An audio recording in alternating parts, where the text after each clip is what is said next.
I know a couples who are potters, and one of the artists in the couple will throw the pots, and then the other half of the couple carves them. So if you are an artistic, creatively inclined family, and one of you is more into making the forms and one of you is more into drawing and painting and design and stuff like that, a great group project to do is to make some pots and have your partner do the sgraffito, or your friend or your kids, whatever. I would say the pets, but they don't have thumbs. It would be kind of hard to hold the tool. We're getting there. I can see the finish line.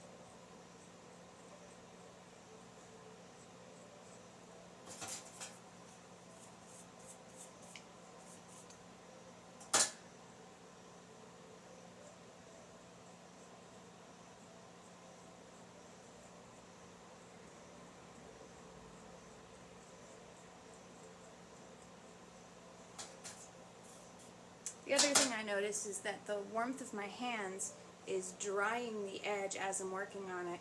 I don't know if you can see the color difference, how it's darker brown here and then it's kind of chalky here. That can't be helped. Maybe if you were a cold-blooded creature, you might make a better carver because your clay wouldn't dry out.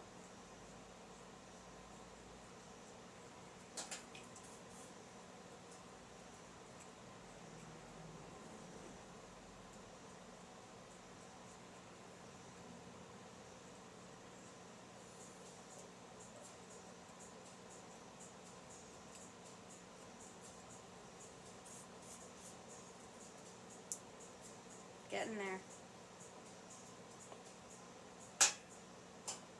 Now I can switch back to a slightly larger carving tool.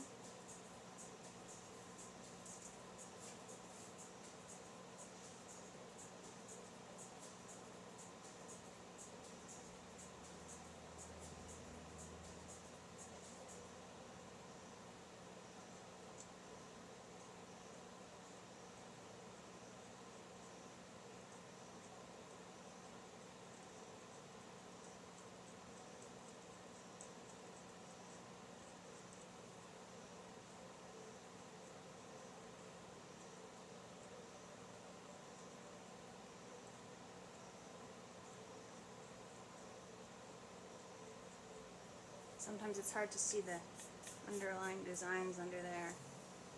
You gotta sort of remember where some of the design is and try not to kill it when you get close to it.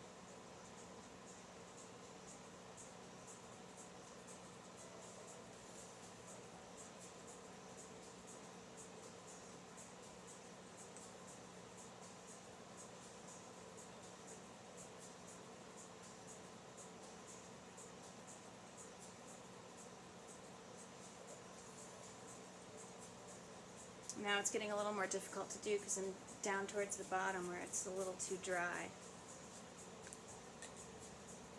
Because it's a little too dry at the bottom, I'm going to switch back to my sharper carving tool. Sharper tool cuts through the dry clay a little bit more. When the clay is the right consistency, you don't really need a tool that sharp.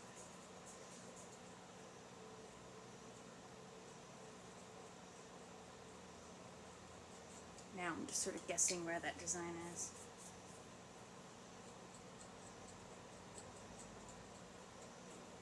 And I want to leave leave it a little rough and scratchy in the bottom because it sort of suggests other foliage, maybe some ground cover in the background.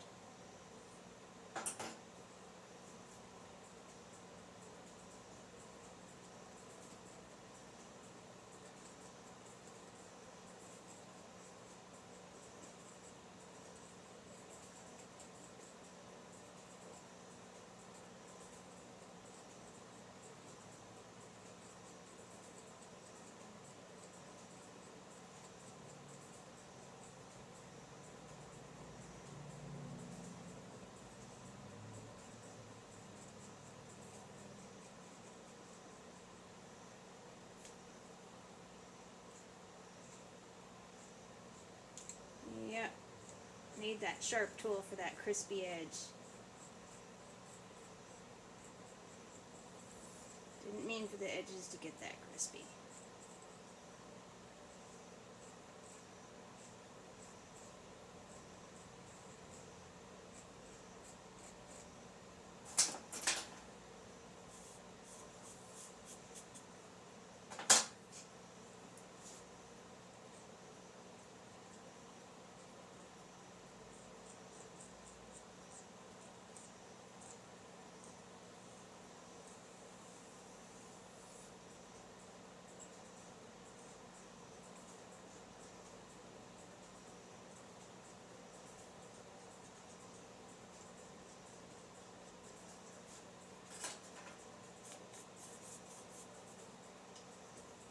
The middle part is still nice and easy to work with, so save that part for last.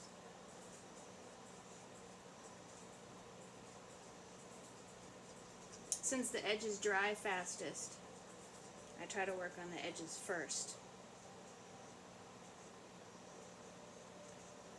Another danger of doing it when it's too dry is you can actually crack the plate while you're carving it.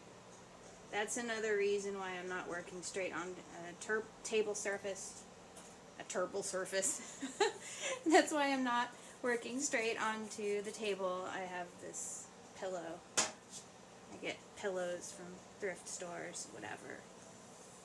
Give them a second life in the pottery studio as art supplies. Make sure they're washable.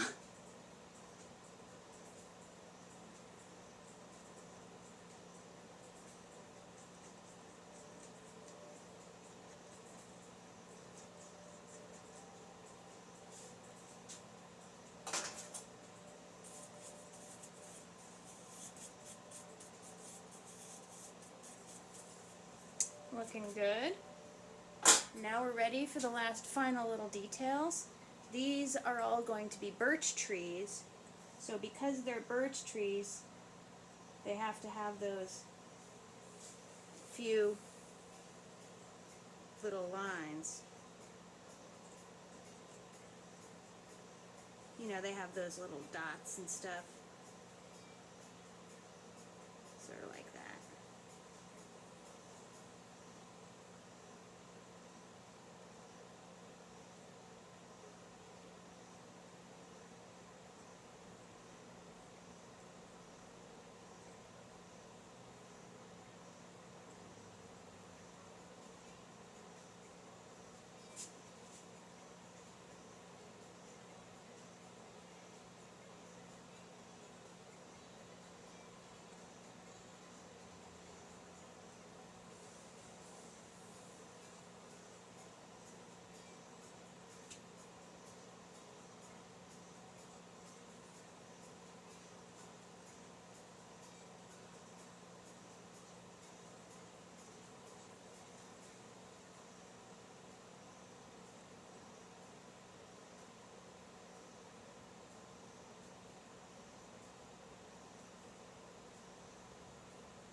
Remember, the orange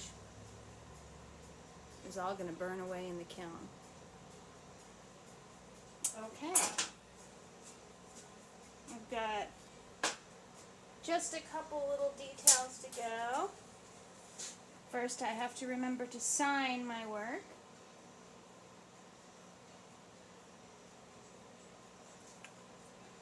So I'm going to add it right to this graffito. There it is right there. Oh, this stuff gets really dusty. Then, see my little cardinal there? I'm going to use more underglaze and I'm going to do just a little detail. I'm going to take the tiniest paintbrush I've got. Actually, I think I have one smaller. It's got like one hair.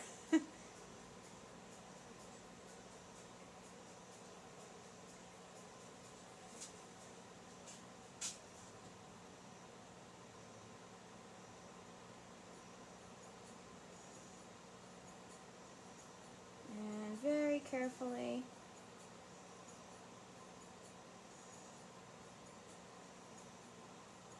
I create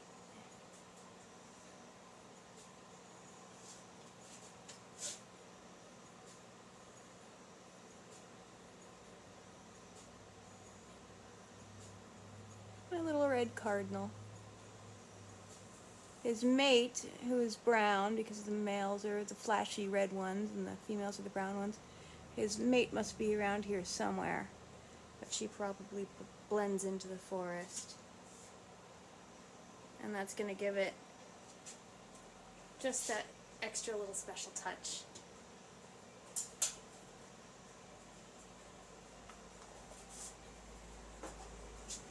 When this one is done, I'll put a clear glaze over it, and I'll probably add a little bit of a shiny red glaze to that cardinal so that it'll have a little extra pop to show up. Thank you all for joining my Sgraffito lesson. I hope you had fun, and I will see you next time when I think of a new project. Maybe I'll do that thing that everyone sent me in my inbox, which is when you add bubble juice to your glaze and you do bubble glazing. That's always fun and entertaining. So see you next time. Bye.